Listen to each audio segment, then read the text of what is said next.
Welcome back, students, to another lecture. Today, the lecture that we are having a discussion on is actually the present perfect tense.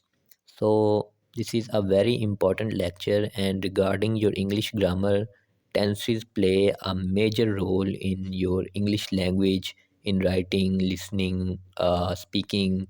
So, grammar in any kind of language is the major crux of it, and if you don't know the grammar, basically you don't know the language that well. So we're going to start with present perfect tense today, and we're going to see that how present perfect tense is used in English language.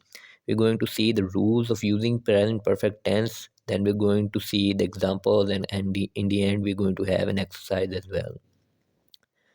well. Starting with present perfect tense. So present perfect tense is uh, formed by combining the present tense of the auxiliary verb has and have with the past participle of the main verb.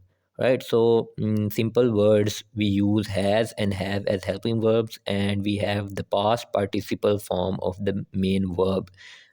In other tenses, like simple present tense, we saw that we had the first form of the main verb. In simple past, we had the second form. So, in present perfect tense, we have the past participle form, which is basically the third form, right?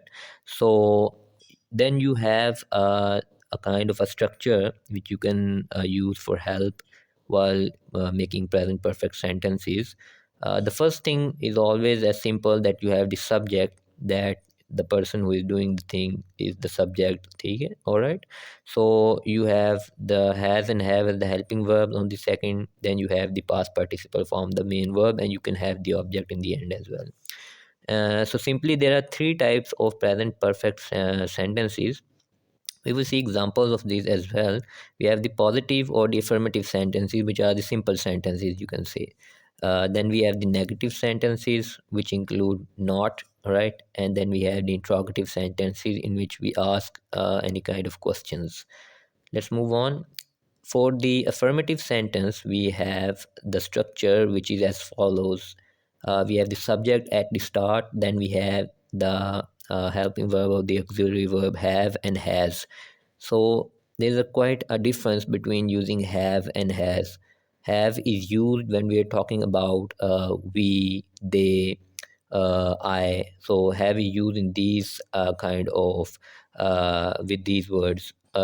We have the has, which is used with he, she, it, or a single name of a person, like for instance David has, John has. So but if we had two names like David and John have, now it will become have, not has. All right. So that is the difference between have and has. So then we have the past participle form of the verb, right? So which is after preceded by the object, right? So sometimes the object is not clearly visible or is just not present there, so don't worry about that. In the negative sentences, we have the subject, then we have the have and has. The only addition to this structure is that there is not present between the has and have and the past participle form, right? So we will see an example that how it is basically used.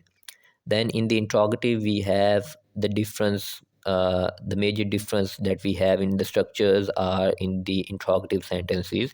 The has and have, the helping verbs, come at the start of the sentence, and the rest move forward with a question mark in the end. All right. So there is also a question mark, which is very important. You have to place a question mark because it becomes a question when you place a question mark.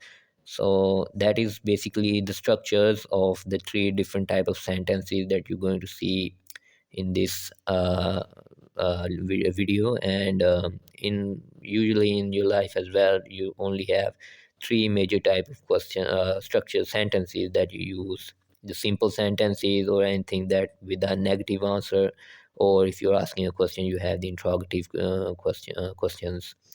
Moving forward, we have some examples of affirmative sentences. You can see that I over here is the subject, the first example. I have traveled to Europe 3 times. Now we have the subject at the start, we have the have, which is the helping verb or the auxiliary verb, and then we have the main verb traveled, which is in the past participle form. Now it's not traveled, it's traveled with ed at the end, which becomes the past participle form. And then we have the object at the end. So I have traveled to Europe 3 times. All right, same in this the next example, we have the subject at the start. She has never eaten sushi before. All right, so she, we have the subject at the start, and then we have the helping verb, then we have the third form of verb, which is eaten. All right, so and we have the object. So she has never eaten sushi before. Similar case, we have studied Spanish for 5 years. All right, so we have the subject at the start, then we have used the helping verb, then we have used the past participle form with the object in the end. All right, so the same is the with the rest of the examples. You can see all the other examples, and now we're going to move forward to the next structure, which is the negative sentences. I have not visited the museum, which is the first example. You can see that the only addition in the negative sentences is the addition of not. All right. So rest, if we just exclude the not, it will just become the positive sentences. With if we change a sense, the sense of the sentence a little bit. Like for instance, I have not visited the museum yet. So if we just remove not and yet, I have visited the museum, so it becomes a positive sentence as well. All right. So you can convert a negative sentence into a positive sentence as well. So similar case with the next example, they have not completed their assignments. All right. So if we remove not, it will become a positive sentence or an affirmative sentence that they have completed their assignments. The same rules have been used over here. The subject at the start with the modal auxiliary verbs of have, we have the not, then we have the past participle form, and in the end we have the object. So the rest of the example you can see, and it has the same basic structure, so you can just view the examples, and it will help you out. Now we will move toward the interrogative sentences. Here, the major difference is created between the sentence structures. Now, in interrogative sentences, you have the helping verb, or in this case, which is have and has, at the start of the sentence with a question mark at the end. Now, that is very important, all right? You cannot forget the question mark or either the have or has at the start, because in both cases the sentence would not be an interrogative sentence anymore. So similar case, we have to use the have and has depending on what precedes it. Like for example, we have you, we are going to use the have at the start. Have you ever been to Paris, question mark.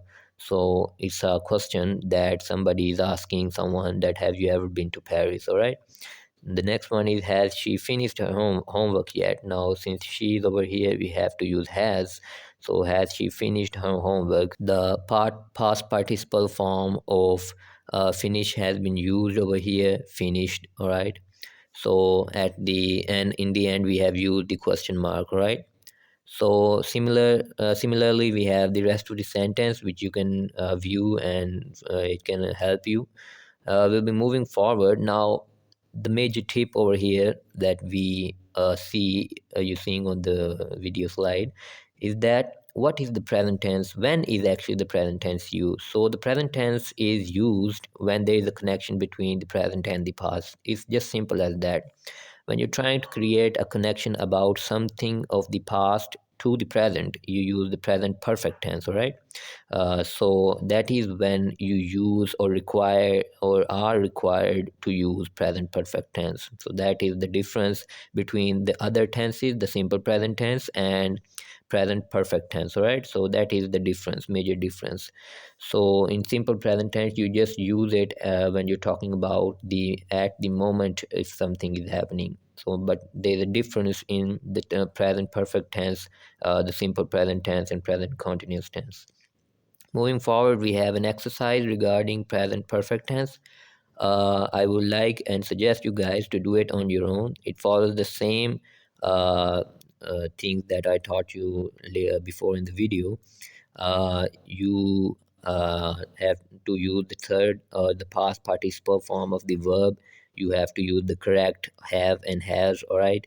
So in case of the second example, you have the not and finished. So that means that it is a negative sentence. You have to use not as well.